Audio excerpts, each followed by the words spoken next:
Oh my agéd Uncle Arly, lying on a heap of barley, all the silent hours of night, all the silent hours of night. Close beside a leafy thicket, on his nose there was a cricket, in his hand a railway ticket. But his shoes were far too tight, but his shoes were far too tight, but his shoes were far too tight, but his shoes were far too tight, but his shoes were far too tight, but his shoes were far too tight.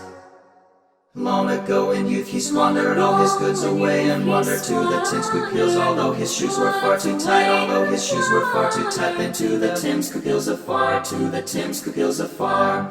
There on golden sunsets blazing every evening, found him gazing there on golden sunsets blazing every evening, found him gazing there on golden sunsets blazing, singing, "Lord, you're quite amazing, how I wonder what you are, how I wonder what you are."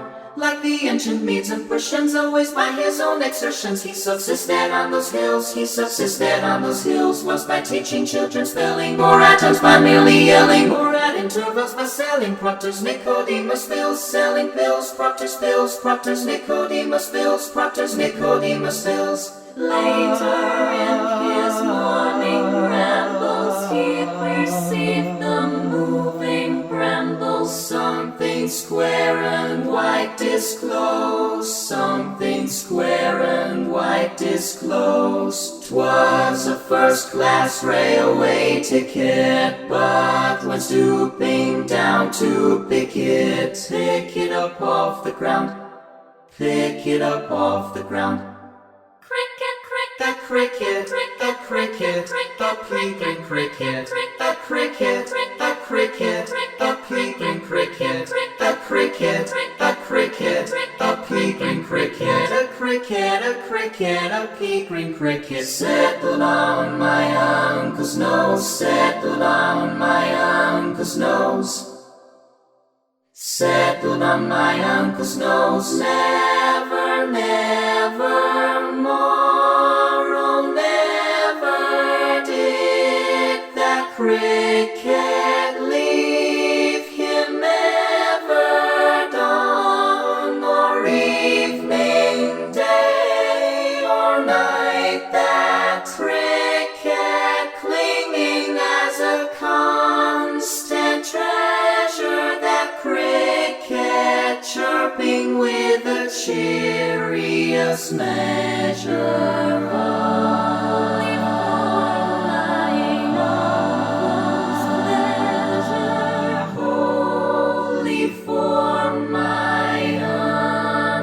pleasure. Tight, too tight, too tight, too tight, too tight, too tight. His shoes were far too tight, too tight. His shoes were far too tight. So for 3 and 40 winters, so for 3 and 40 winters, so for 3 and 40 winters, so for da da da da da da. So for 3 and 40 winters, till his shoes were worn to splinters. All the hills he wandered over, all the hills he wandered over, sometimes silent, sometimes yelling, till he came to Burley Melling, near his old ancestral dwelling. And he wandered there no more, and he wandered there no more, and he wandered there no more.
but his shoes were far too tight, but his shoes were far too tight, but his shoes were far too tight, but his shoes were far too tight, but his shoes were far too tight, his shoes were far too tight, his shoes were far too tight, but his shoes were far too. Shoes were far too tight, his shoes were far too tight, his shoes were far too tight, but his shoes were far too. I got shoes, you got shoes, all God's children got shoes, but his shoes were far too tight.